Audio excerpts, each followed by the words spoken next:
We come into this world, we live, we die, and the cycle goes on. That's life. But what's the point of it all? Join us as we discuss life after death. Plus some great surprises, as there's lots to learn.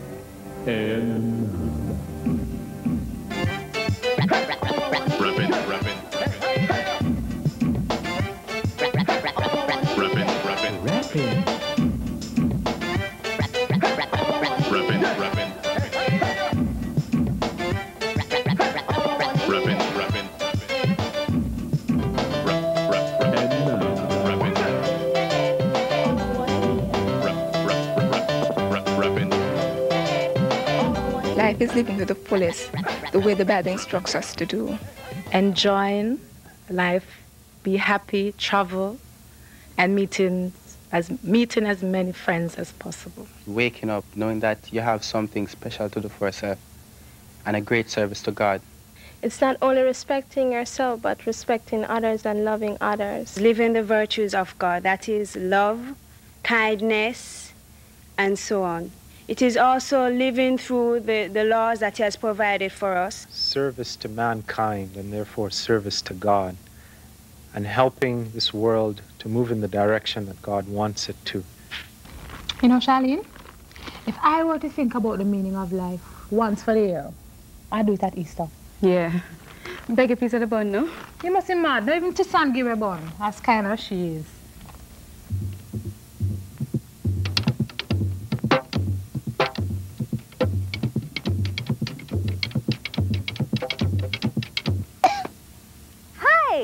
This is your wild, wacky, and wonderful friend Tisan bringing you another Calabash feature.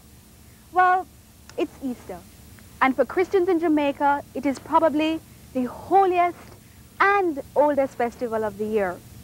However, the name Easter itself derives from the Old English Yastre or Iostro, a goddess, the Anglo-Saxon goddess of spring. Oh, what a wonderful thing, a very wonderful thing, to be free from sin and have joy within. Ever thought what it would be like to be a slave? No, not really, because I've never been one before. I don't know. Well, anything but good. Couldn't be good being a slave. But from what I've seen, I would not really like to be one, because the way people treat people in those times, and I'm glad that I'm here now, I'm free and everything. It'll be hard, because they will have people whipping me all the time. Well, on Easter Monday in 1760, Tacky, one of our freedom fighters and folk heroes, led a rebellion against that system. The uprising began here, with about 50 other slaves at the frontier estate, where Tacky was actually a foreman. Tacky led them to Port Marie in St. Mary, where they killed the storekeeper of Fort Haldane and seized arms and ammunition. The insurgents went through the plantations in the area, burning and killing and looting. Other slaves joined the party as they traveled. Eventually, after a month of guerrilla warfare, it ended. Most of the slaves were killed or captured, and Tacky's head was cut off. It was taken to Spanish Town on a pole and displayed. Easter bun. But does it really taste any different from ordinary buns? Yeah, well, maybe because Easter bun now them put a lot of raisins in it. No, because they all have the same raisins and the same taste, so I don't think there's a difference between Easter bun and ordinary buns. Easter bun. Tastes the same, there's no difference. The same bun. The effort people put to making the bun plus the whole spirit of the season will make it taste different. The same flour, the same sugar, etc. are put into the bun. It's just that they have the box. The only difference I find that they are put into box and the packages, that's all. Well, I don't care. Bun is bun. And these raisins. Raisins. But aren't they dried grapes? So how come they call them raisins? The English got the name from the French, who got it from the Romans. When the first raisins reached Britain, sometime around 1382, the word was spelled R-E-Y-S-O-N-N-U-S or R-E-Y-S-Y-N-G-E-S. Well, that's English for you.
Rappin.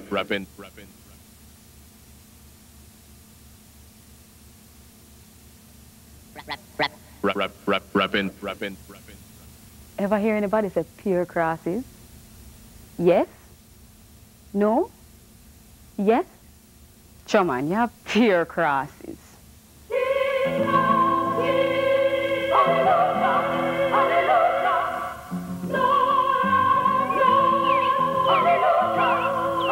Whoa, collect so many crosses, I don't know where to start from. What about this one? Where's this from? Okay, this is from Ethiopia. It's called hand cross, and these are the kinds that the priests would use. Their followers would greet them whenever they met them by kissing the cross, and they would also use it for baptism. There were 5 main types of crosses used in Ethiopia. The neck cross, which was used by the men and children, so they would use smaller designs like these. Then they had the pectoral cross.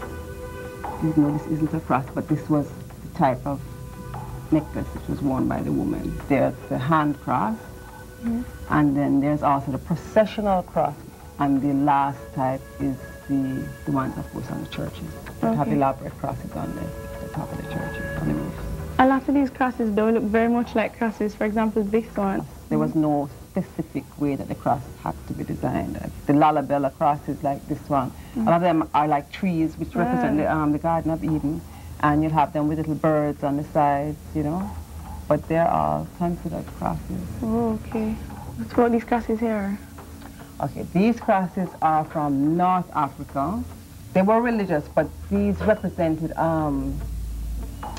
was a source of identity, and they also represented someone's wealth, because the wealthier you were, the more elaborate the crosses would be.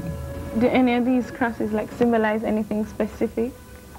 These crosses are the Egyptian crosses, which were actually pre-Christian.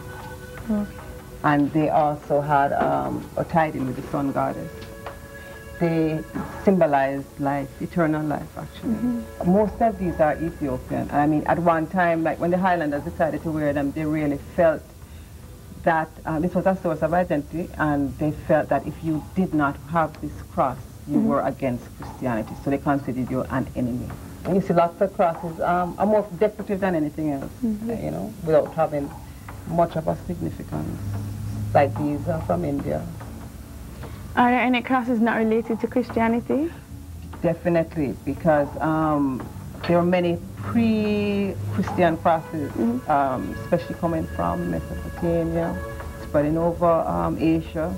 It probably eventually reached to Ethiopia, but these represented the sun. These sun symbols, these cross symbols really represented the sun.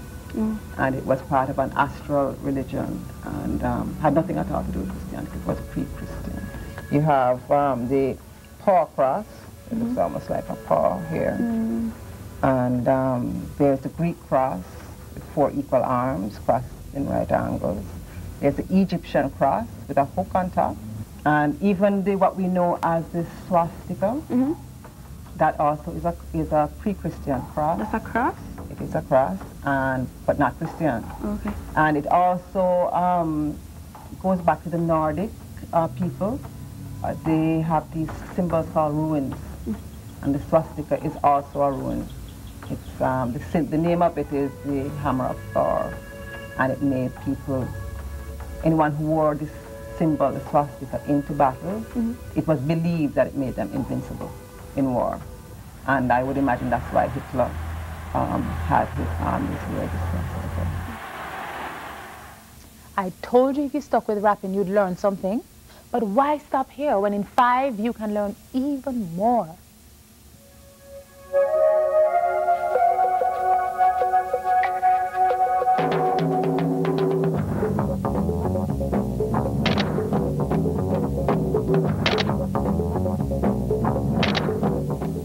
In 5 takes great pleasure in welcoming a reverend and minister of the United Church, who is a black belt and the General Secretary of the Jamaica Council of Churches. Today we have with us Reverend Louis Cooper. Why did you choose to go into theology? I think it would be better to say I didn't choose theology. I was chosen for theology. Because that was not, in fact, my career choice in high school.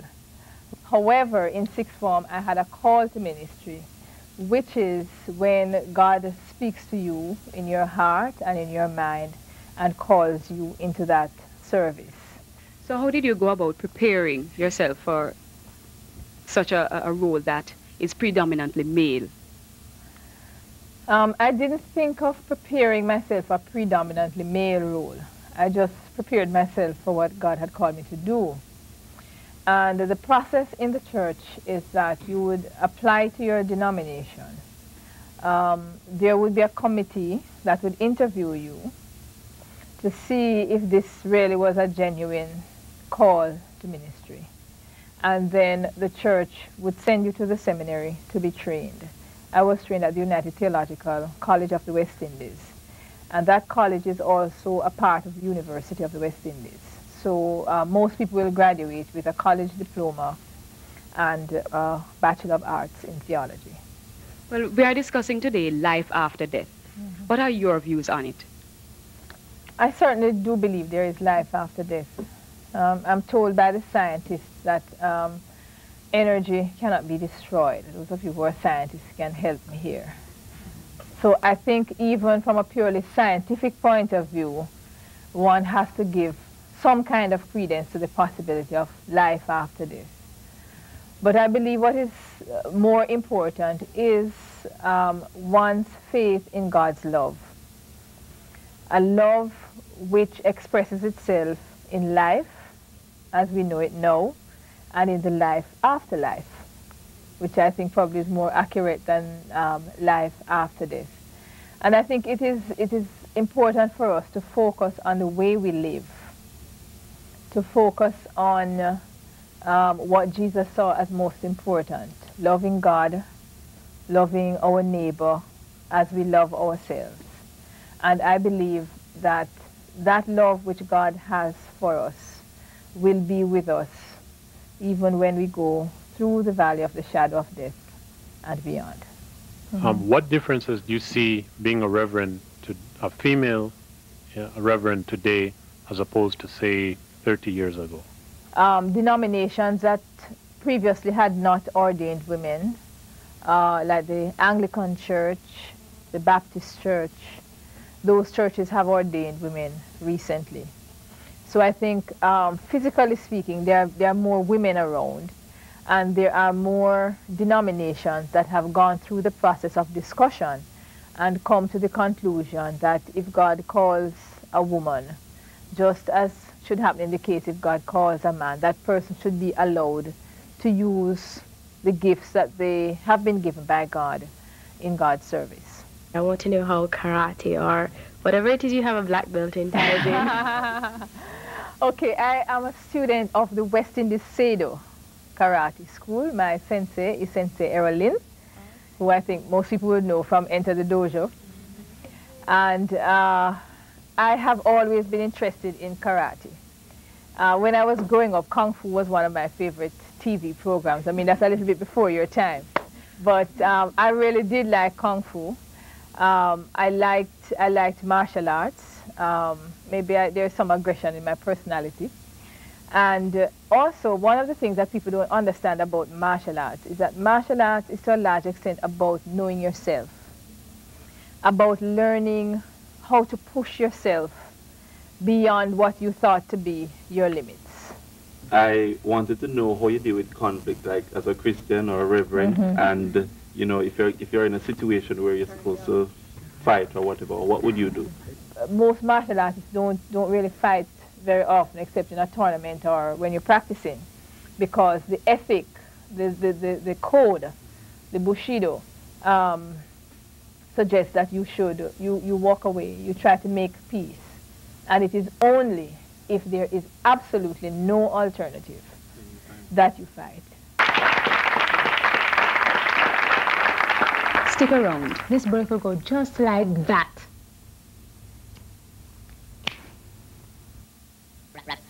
Rappin.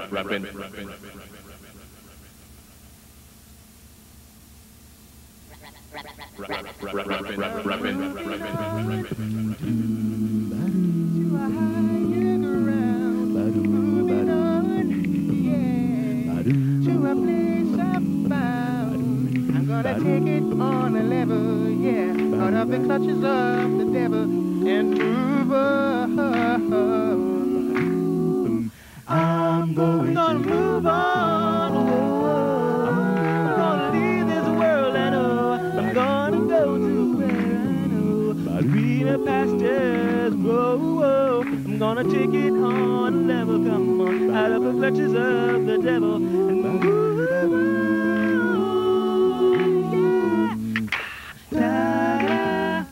Moving on, gonna walk on a higher ground. Yeah, gonna walk those streets of gold. Gonna get my crown. And when I will get there, a peace of mind is mine. I'm gonna move on down. Well, I gotta move up now, find a better home. I'm gonna knock on a heaven's door. Move on. I wanna weep no more. I wanna take it on a level, yeah, out of the clutches of the devil and move up, move up, move up. Thank you.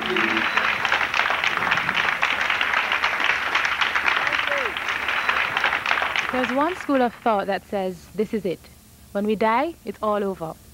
Others believe that there's life after death, in whatever form it may take. Well, it's not an issue of who's right or wrong today. We're going to look at this issue from both sides of the coin.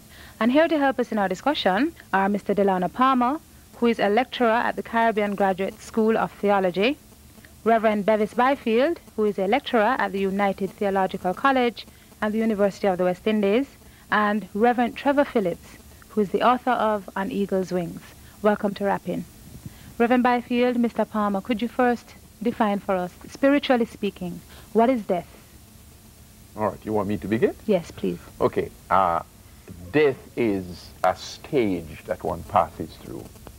Life is something that is given to all of us. We are not the authors of it. And what we call death is a stage from one form of life to another form of life. So it's not an extinction.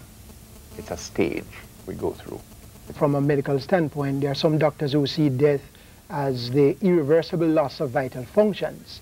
There is a biblical definition coming out of James chapter 2, where James says that when the spirit leaves the body, that is death. So death is a separation of the spirit and the body. One point of view is that it is definitely the end of life as we know it. But the other point is that in my work with the hospice, the people who are dying, from whatever faith they belong to, and I've worked in a multi-faith society, what they believe is what gives them courage to face the unknown, because in a sense, we don't know for sure what is beyond. Do you believe in life after death? Do you believe that there's life after death? We believe that death is the separation of the spirit and the body, and that your spirit will go to a waiting place, and your body will stay in the earth, go to its grave, and then, as this man over here said, there's this stage going through, and your spirit and your body will come back together. Baha'is believe in life after death. We believe that the soul does separate from the body, and it continues to progress through various worlds of God, becoming closer and closer to God. But we do not believe that there will be a reuniting of the body and the spirit. We believe in life after death. However, our belief sort of differs from most others in that we believe that when the person dies, they remain in the grave. They know not anything. We don't believe that there's a soul around there wandering about, looking for peace of mind or anything like that.